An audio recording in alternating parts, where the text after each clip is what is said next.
한국을 방문 중인 리잔수 중국 전인대 상무위원장이 오늘 오후 윤석열 대통령을 예방했습니다. 중국 상무위원장 방한은 7년 만이고요. 모처럼 이루어진 중국 고위급 인사의 방한에 한중 정상회담 논의가 탄력을 받을지 주목되고 있습니다. 관련 내용을 윤경우 국민대 중국인문사회연구소장과 이야기 나눠보겠습니다. 안녕하십니까? 네, 안녕하십니까? 네. 일단 지금 속보가 계속 나오고 있습니다만 윤석열 대통령과 리잔수 상무위원장이 만났습니다. 일단 한 두 가지 정도 얘기가 나온 것 같은데 첫 번째는 시진핑 주석의 방한을 초청을 하면서 새로운 30주년을 원한다라는 이야기를 했습니다. 좀 당연한 얘기겠죠? 예, 당연히 이제 우리 쪽에서는 네. 초청을 하고 정상회담을 원하죠. 근데 실질적으로 이제 그게 이루어질지에 대해서는 좀 생각을 해봐야 될 것 같아요. 네. 왜 그럴까요? 일단은 이제 그 이전에도 지금 이전 정부에서도 계속 있어 왔고, 그다음에 이제 시진핑 주석이 이제 그 나름 이제 그 못 오는 이유가 이제 그 코로나 방역이나 여러 가지 문제들 때문에 사실은 못 왔었는데, 네. 현실적으로 여러 가지 예민한 문제도 있지만 국내 정치적인 상황이 상당히 크게 작용을 할 것 같아요.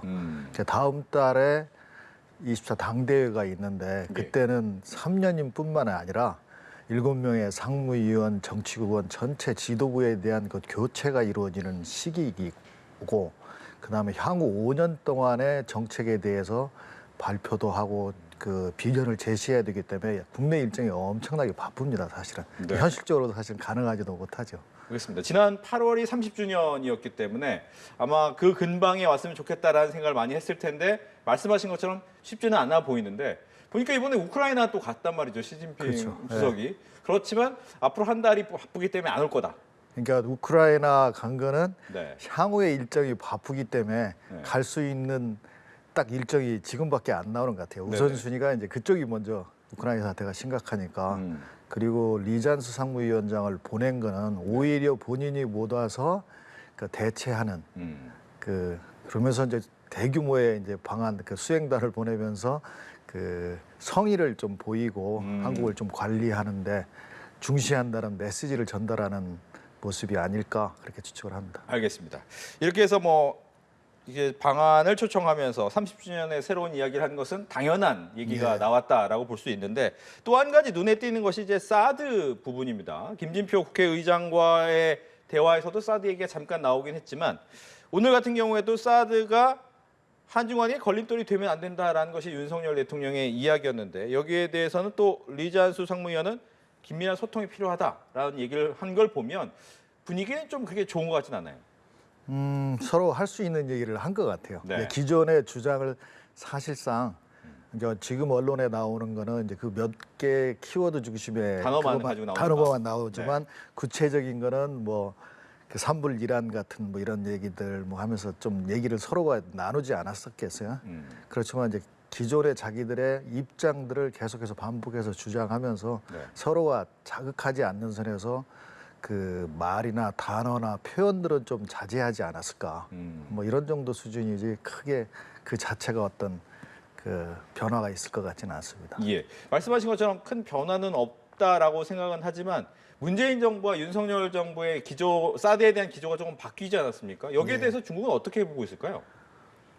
당연히 지금까지 이제 선불 이란에 대해서도 계속 그 확인하는 작업을 해왔지 않습니까? 네, 이란은 아니다라고 우리는 얘기는 했지만. 네, 그렇죠. 우리는 이제 이거 우리 이제 뭐냐면 자유적인 방위 수단이면서 기존에 했던 주장들을 계속 반복해 왔거든요. 예. 우리는 또 그렇게 얘기할 수밖에 없는 사정이 있는 거고 지금 정부의 성격상 중국도 모르지는 않겠죠. 네. 근데 그러니까 입장을 한번 재확인하고 그래도 미국 일변도로 나가는 거를 그 새로운 정부가 어느 정도 자제해 주거나 좀 견제해 주는 이런 역할을 하기 위해서 좀 던지지 않았을까. 네. 그렇지만 이번에 와서는 그렇게까지 강하게 표현을 했을 것 같지는 않습니다. 이유는 어디 있습니까? 이렇게 많은 사람들 데려오고 한국을 중시한다는 그 의사 표현을 하기 위해서 지금 온 건데 네네. 거기에서까지도 자극적인 단어나 표현을 쓰면서까지 했을까? 그러니까 적당하게 이제 의사 표현을 하면서도 이제 그래서 이제 제가 보니까 방금 뉴스로 보니까 중국 이익 훼손하는 불순한 의도 이런 정도의 표현이 수위를 좀 낮춰서. 하는 거 정도 수준이 아닐까 생각을 합니다. 그럼 여기서 궁금한 점이 있습니다. 보통 이제 그동안 중국과 우리나라의 관계가 어떻게 되느냐에 대해서 중국에서 그동안 우리나라에 뭐 방한을 하거나 아니면 우리나라가 중국을 갔을 때에 대한 대접이 좀 소홀했다라는 얘기가 많이 나왔었는데 보니까 이번에 굉장히 많은 수행단이 왔단 말이죠. 이 의미는 정말 우리나라에 대한 어떤 메시지를 보여주는 건지 아니면 최근에 미국이 주도하고 있는 치포 같은 경우에 거기에 대해서 우리는 좀 널 견제하겠다라는 생각이 좀 더 많은 건지 어떻게 보십니까?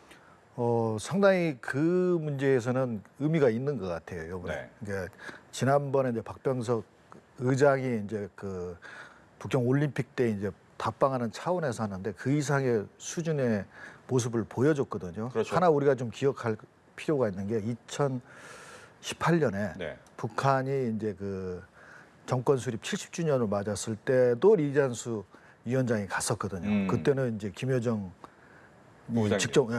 직접 나와서 이제 공항에 영접도 하고 이제 그런 사건들이 있는데 올해 9월 9일 날 얼마 안 됐거든요. 네. 그때는 그냥 축전만 보내고 말았어요. 근데 우리한테는 왔잖아요. 그렇죠. 그리고 또 이제 우리도 사실은 성의를 좀 표현을 한 거거든요. 네. 똑같은 그 의전의 급수인데 미국의 하원 의장인 저기 낸시 펠로시가 왔었을 때는 우리 또 영접도 안 나갔었잖아요.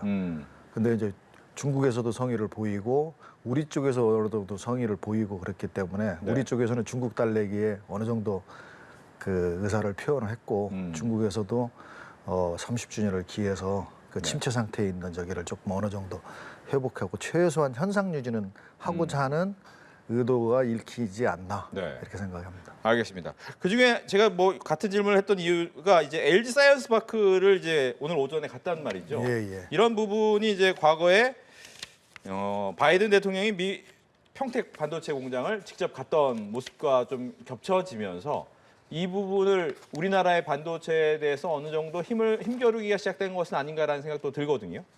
그러니까 이번에도 이게 좀 전에 말씀드린 낸시 펠로시가 왔었을 때 이제 우리가 했던 대접이 있는데 이번에는 또 그 바이든 대통령이 평택에 이제 반도체 공장을 갔잖아요. 그렇죠. 근데 여러 가지 의미가 있는 것 같아요. 그러니까 미국이 하고 있는 지금 그 공급망의 재편을 하고 있는 미국 주도의 재편하고 있는 그 시도들이 반도체라든지 2차 전지라든지 전기차 뭐 같이 관련돼 있는 거지만 그다음에 바이오 이런 것들이거든요. 그러니까 우리가 이제 반도체 자원으로 강한 게 이제 2차 전지잖아요. 그리고 우리가 지금 최근에 무역 수지가 지금 적자로 지금 5개월째 지금 들어가고 있는데 그 주 원인 중에 하나가 사실은 2차 전지나 이런 거에 그 원자재 같은 것들이거든요. 중국으로부터 많이 들어오는데. 그래서 상징적으로 오히려 어마어마한 사람들을 데리고 LG 저기를 방문함으로써 어느 그 시그널을 주는 거일 수도 있죠. 그래서 그런 요번에 방문은 사실은 그런 여러 가지 이게 직접적인 언어를 통한 메시지보다는 상징적인 의미를 이렇게 어떤 모습으로 통해서 보여주는 시도가 아닐까 이런 생각이 듭니다. 그렇군요. 근데 이제 더 궁금해지는 건 이 중국의 역할 중에 하나가 북한을 과연 얼만큼 억제해줄 수 있느냐라는 부분도 있습니다. 즉 북핵에 대해서 그동안은 암암리에 좀 억제 아닌 억제도 해줄 때도 있었지만 그냥 방조한 경우도 굉장히 많았었는데 지금 요즘에 북한에서는 우리 알아서 핵무기 개발할 거야 이런 얘기 계속 한단 말이죠. 이거를 중국이 좀 막아줄 수 있겠습니까? 이런 분위기에서는? 그러니까 중국한테 북한은 사실은 부담이기도 하고 어떤 그 미국을 상대했었을 때 어떤 자산이기도 하고 그런 묘한 그 딜레마가 있는 거거든요. 그래서 한편으로는 이제 북한을 관리하고자 하는 욕구도 있지만 또 북한이 저렇게 도발하는 거를 또 방관하는 것도 사실은 두 가지가 사실은 중국의 이익에 부합이 되기 때문에 그런 차원에서 보면 지금 러시아의 우크라이나 사태 이후에 더 심화된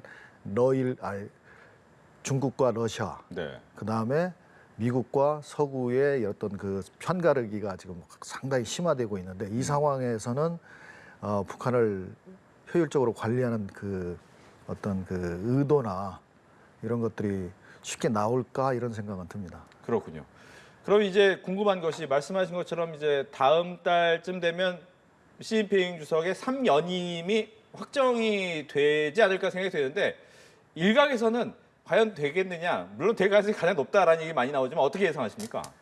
저도 뭐 될 가능성이 가장 높다고 생각을 합니다. 내가 네. 모든 일이 100% 그렇게 되리라고는 보장을 못하지만 일단은 특별히 지금의 3년임을 그 제도적으로 다 만들어 놓고 분위기를 다 잡아놨고 네. 했는데 그거를 뒤집을 만한 특별한 변수가 나타나기가 어렵고 지금처럼 미국과 중국이 어떤 전략적인 패권 경쟁을 강화해 나가는 이런 시점에서는 오히려 시진핑이 그 3년임을 하는데 오히려 더 공고화해 주는 역할을 하기 때문에 그럴 가능성은 상당히 희박하다고 봅니다. 그렇다면 3위원님이 가능할 것이다라고 하는데 이제 같이 일해야 될 상무위원들이라고 해야 되나요? 같이 꾸리게 되는데 보니까 연령으로 좀 나누겠다 이런 얘기가 나오는데 그게 맞는 얘기입니까? 이게 칠상팔화라고 그런 전통이 있었는데 네. 지난번에 조금 일부가 좀 깨지긴 했거든요. 73파라는 70대, 67세는 67세. 연임 네. 계속 갈 수 있고 아, 68세는 67세군요. 이제 네. 내려와야 되는데 7384. 아, 네. 네. 근데 이제 그게 이제 덩샤오핑이 만드는 이제 비공식적인 이제 나름대로의 규칙인데 그게 계속 갈 수 있을지는 확실히 불분명합니다. 요번에 봐야 될 것 같아요. 그러니까 중국의 정치라는 게 이게 뒤에서 이제 커튼 뒤에서 이루어지는 일이 많기 때문에 결과가 드러난 다음에 수많은 예측은 할 수 있지만 예. 정확히 알 수 있기 때문에 아직은 거기까지는 저도 판단은 뭐 유보해야 될 것 같습니다. 알겠습니다. 소장님께서 보시기 그렇다면 이 3년임이 되면 우리나라한테는 유리한 국면이 생기는 겁니까? 상당히 어려운 문제인데요. 네. 그러니까 중국이 3년임이 되면서 시진핑이 3년임? 예, 그러니까 시진핑이 3년임을 이루면서 정치적으로는 좀 자기 기반이 공고해지겠죠. 뭐 그렇다고 하더라도 그러니까 미국과 중국의 큰 그 경쟁들이 지금 그게 이제 세상을 많이 그 바꾸고 있기 때문에 네. 거기에 연동돼서 이루어질 수밖에 없는 상황이고 우리 한중 간의 관계라든지 한미 간의 관계도 거기에 당연히 연동돼 있거든요. 네. 그래서 그거를 지금 당장 예측하기는 쉽지 않은 것 같아요. 그 전개되는 상황에 따라서 그거는 우크라이나 사태하고도 연결이 돼 있고 네. 그래서 그게 어떻게 해결이 되고 미국과 중국이 전략적인 경쟁을 펠로시가 대만을 방문하기 전에는 어느 정도 이렇게 좀 이렇게 조정을 하려는 모습을 보였었거든요. 그러다가 깨졌기 때문에 그것도 상당히 이 3년 임기를 성공한 다음에는 어떤 측면에서는 긍정적인 그 요소가 될 수도 있다는 생각은 듭니다. 근데 그건 가봐야 알죠. 그렇다면 이제 문제는 그동안 이제 우리나라 같은 경우에는 항상 미국과 중국 사이에서의 움직임을 어떻게 하냐 고민이 많았단 말이죠. 그러니까 뭐 군사적인 동맹으로는 미국을 같이 했지만 이제 사업적인 경제적인 측면에서 또 중국과 또 떨어질 수 없는 관계인데 그게 좀 아슬아슬했다라는 생각이 많이 들었는데 앞으로는 어떻게 해야 됩니까? 그러니까 우리가 이제 아주 쉽게 얘기해 반도체만 가지고 얘기를 하더라도 우리나라의 그 산업의 20%나 GDP에 차지하고 있으니까 정말 중요한 거거든요. 그래서 반도체 설계 기술이나 이런 것들은 미국이잖아요. 그래서 이제 미국하고 관계를 좋게 가지지 않을 수 없는 상황인데 네. 아무리 기술이 있다고 하더라도 시장이 없으면 그 기술이 무용지물이잖아요. 근데 시장은 또 중국에 우리가 절대적으로 의존되어 있거든요. 홍콩을 거쳐서 가는 것까지 다 합치면 60%이기 때문에 압도적으로 중국 시장이거든요. 그건 직접적인 건데 다른 데 섞여서 부품으로 완제품으로 섞여서 들어가는 것까지 하면 정말 많거든요. 그러니까 양쪽을 다 포기할 수가 없죠. 그래서 사실은 불안해 보이지만 네. 어려운 길이죠. 그러니까 쉽게 어떤 정파적인 이익에 의해서 어떤 하나를 선택해서 나가면 오히려 국내적으로는 정치적인 상황에서 쉬울 수 있지만 네. 사실은 우리나라는 그런 쉬운 선택을 하기에는 상당히 어려운 나라거든요. 그래서 사실은 어려운 선택을 하면서 현명하게 실용적으로 잘 유연하게 대처하는 게 제 개인적으로는 답이라고 생각을 합니다. 알겠습니다. 끝으로 리잔수 위원장 이제 2박 3일 일정으로 우리나라를 방문하고 가게 되는데 그 여파는 우리나라와 중국과의 외교 관계에 어떤 여파를 좀 줄지 좀 예상을 해주신다면요. 이제 구체적인 내용은 이제 오늘인 이제 이후에 이제 뉴스나 이런 걸 통해서 이제 청와대 발표를 통해서 이제 알 수가 있겠지만 제일 안 좋은 사례가 사실은 박근혜 정부 때 있었거든요.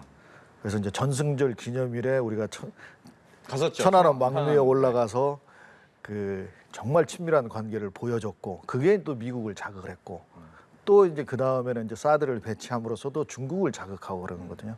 그러니까 우리가 이번에 지금 현재 나타나는 뭐 방금 전에 만났기 때문에 두 분이 그래서 나타나는 그 내용들을 보면 아직 그런 저기는 없거든요. 그러니까 펠로시를 홀대하면서 이게 미국 입장에서 봤었을 때는 그런 모습은 어느 정도 이쪽은 응대를 잘한 뭐 이런 것도 영접을 잘하는 것들은 있지만 그런 정도의 양국을 전부 다 심하게 자극하는 뭐 이런 모습은 안 했을 거라고 저는 생각을 하고 그런 정도 수준이면 상당히 30주년을 맞아서 침체된 양국 간의 관계를 좀 개선하는 데는 기여를 하지 않았을까 그런 생각을 합니다. 그리고 은밀한 메시지들도 사실은 서로가 주고받지 않았겠어요. 어느 정도는. 그리고 서로가 이 정도 얘기하면 아 저쪽에서 어떤 뜻으로 얘기했는지를 서로가 알아들을 수 있는 정도는 최측근이기 때문에 네. 그 사람이 와서 상징적인 의미를 주거든요. 그러니까 시진핑의 의중이 들어갔다고 생각을 할 수밖에 없는 거죠. 알겠습니다. 이렇게 해서 우리나라를 방문 중인 리잔수 중국 전인대 상무위원장의 방한과 그 이야기를 해보았습니다. 윤경우 국민대 중국 인문사회 연구소장과 함께했습니다. 고맙습니다. 네, 감사합니다.